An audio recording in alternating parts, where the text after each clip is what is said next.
Hello and welcome to our video on capacity of parties in contract। ये बहुत ज़रूरी है कि कोई भी जो दो पार्टीज़ किसी भी कॉन्ट्रैक्ट में इंटर करने जा रही हैं तो उनके पास लीगल कैपेसिटी होनी चाहिए उस कॉन्ट्रैक्ट को करने की। इस वीडियो में हम जानेंगे कि कैपेसिटी क्या होती है और ये इम्पोर्टेंट क्यों होता है किसी भी बिजनेस कॉन्ट्रैक्ट में। तो आइए जानते हैं व्हाट इज़ कैपेसिटी।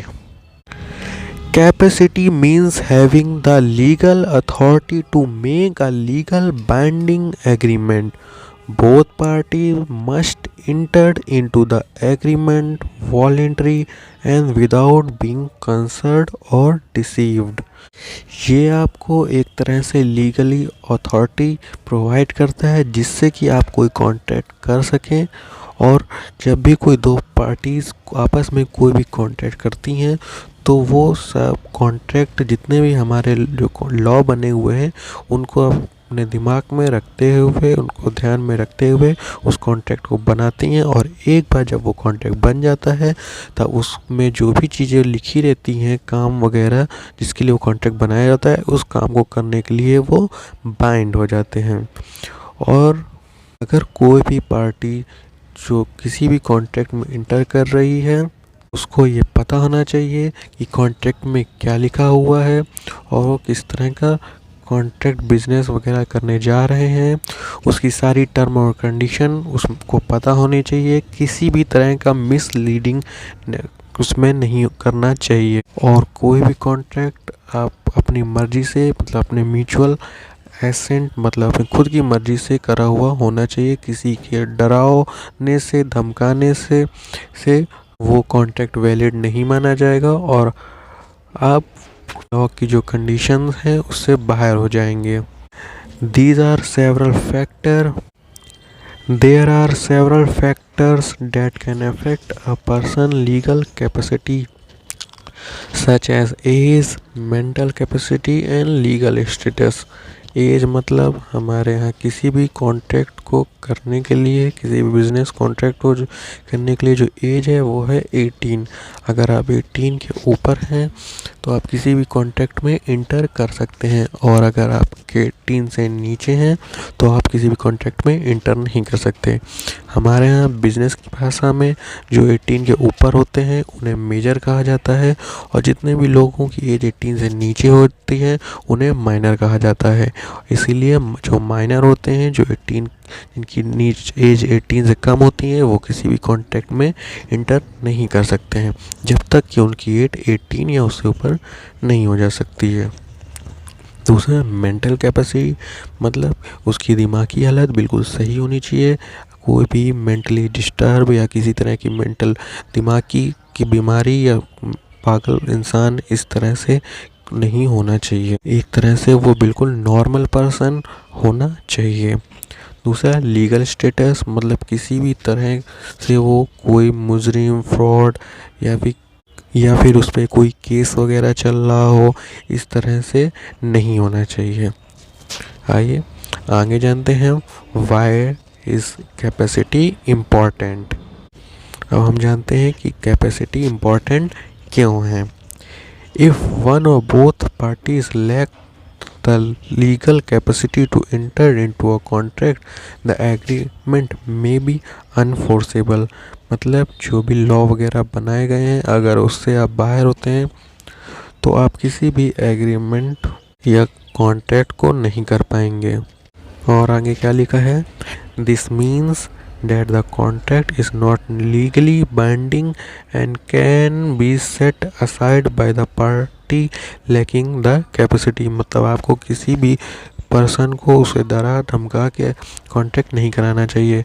अगर दोनों पार्टीज़ में से कोई भी एक पार्टीज़ को आप डरा धमका के करवाते हैं और बाद में तो वो एक तरह से हमारे जो लॉ हैं उससे बाहर होता है और वो आपका एक तरह से लीगल बाइंड नहीं हो पाएगा।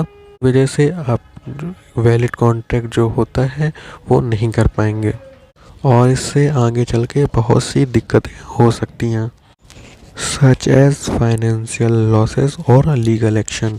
मतलब बाद में जाके किसी भी तरह का लीगल एक्शन वगैरह लिया जा सकता है, आपको कोर्ट वगैरह और बहुत सी जगह भागना पड़ सकता है। बाद में मान लीजिए आप पे किसी ने, सामने वाली पार्टी ने केस कर दिया, तो उसके लिए आपको ये सब झेलना पड़ेगा, लीगल एक्शन वगैरह, जिससे कि आपकी कंपनीज को बाद में लॉस भी हो सकता है।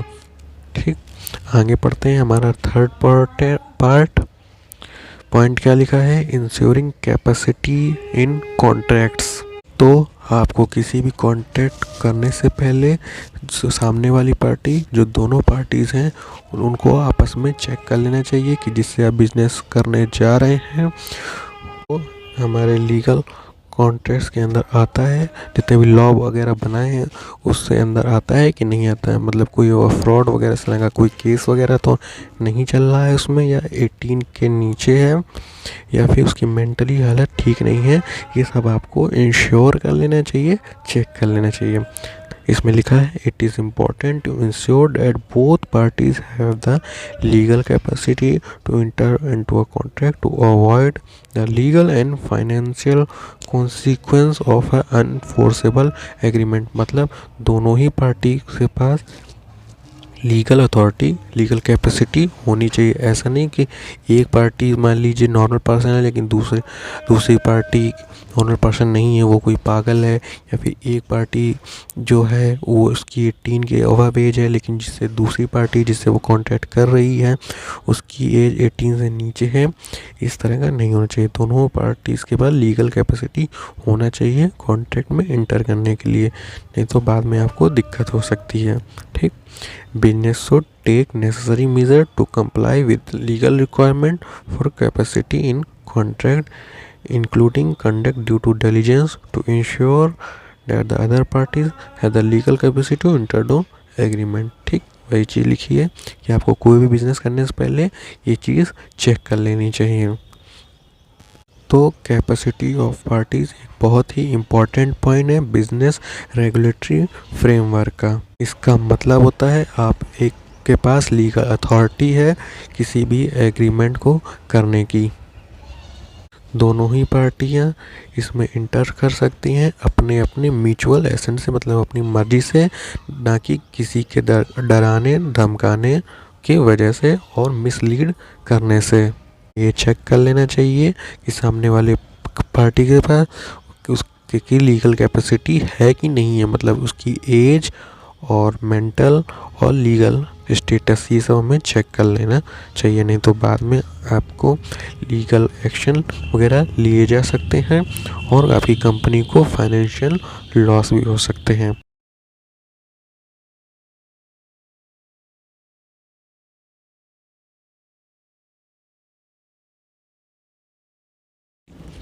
Thank you for watching our video on capacity of parties in contracts. If you have any question or comment, please leave them below in comment section, and do not forget to subscribe to our channel for more informative content on business regulatory framework.